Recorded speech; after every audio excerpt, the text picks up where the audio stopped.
Hello everyone, welcome back to science class. As we discussed in the last class, some plant fibers like cotton and jute. In this class, we are going to discuss how these fabrics are made from yarn. Okay, there are many ways by which fabrics are made from yarn, but we are going to discuss here two process: weaving and knitting. Okay, and at the end of the lesson, we also shall discuss about history of clothing material. Okay, so to begin with, let's have the meaning of weaving. So the process of arranging two sets of yarn together to make a fabric is called as weaving. Okay, so what is weaving?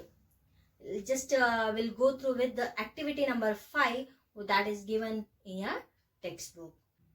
So let's have activity number 5 to understand the meaning of weaving. Okay, so here I have taken two different color papers here over here. Fine, you two can just have a look over here. Two different color paper I have taken and cut according, okay, as I shown you. So one paper sheet I just made the strips out of it. You can just have a look over, fine, in this way. And another sheet you just cut according to this, fine. Right. Before cutting, no, you just have a dotted line over there so that you can measure it properly and have a dotted line and cut according to the dotted line only, fine. Now let's have the activity number 5. We are going to weave two paper strips over here, fine. Let me show you how it is to be done.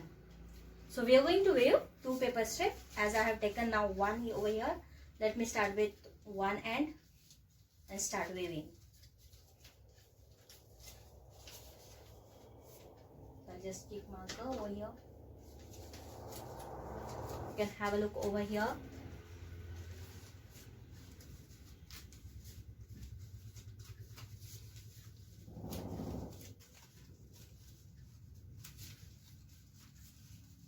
So I just took one edge of the strip and started from one edge of another paper and came to the end of that edge.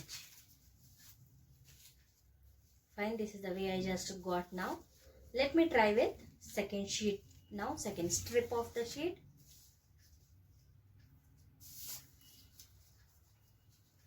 I just started to weave.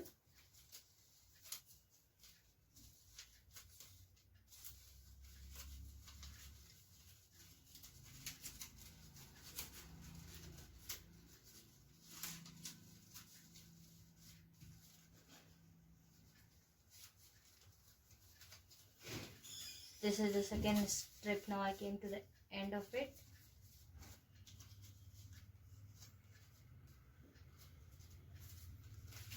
Let me show you second strip also.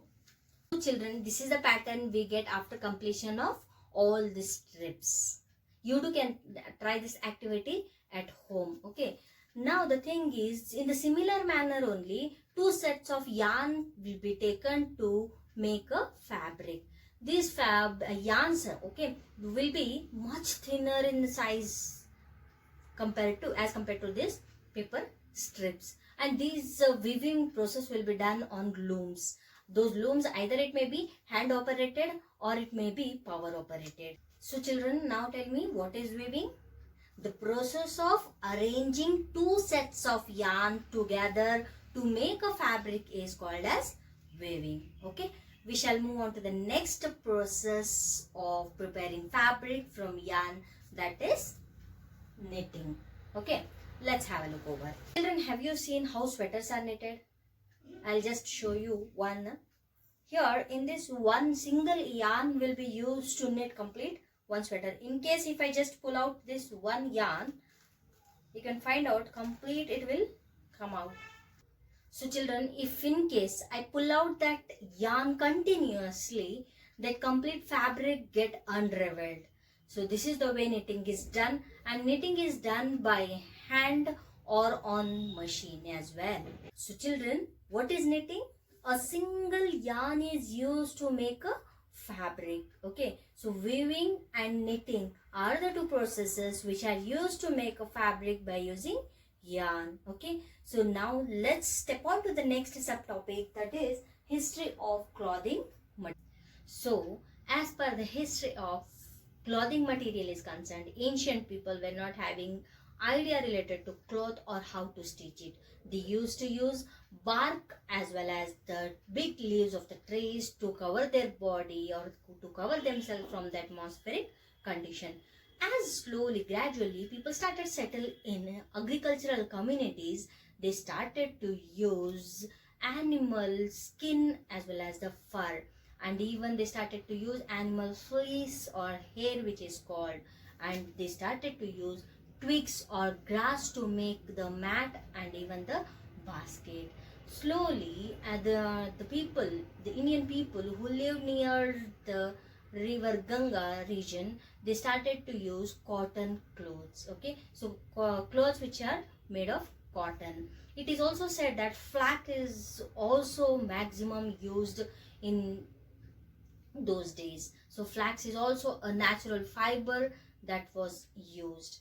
In ancient Egypt, flax as well as the cotton were mostly cultivated near the river Nile and were used to make the fabric. So as the needle came into the invention, so people started to have different varieties, variations, growth has been gone through in it, and even we can see the different varieties and variations in the stitching as well as the material nowadays. So this is the history of clothing material, children. So after completion of this lesson, what we came to know is how cotton balls are turned to fiber by ginning, and how these fibers are turned to yarn by spinning, and then how these yarns are turned to fabric by knitting or weaving. I hope the concept of fiber to fabric is clear to you all.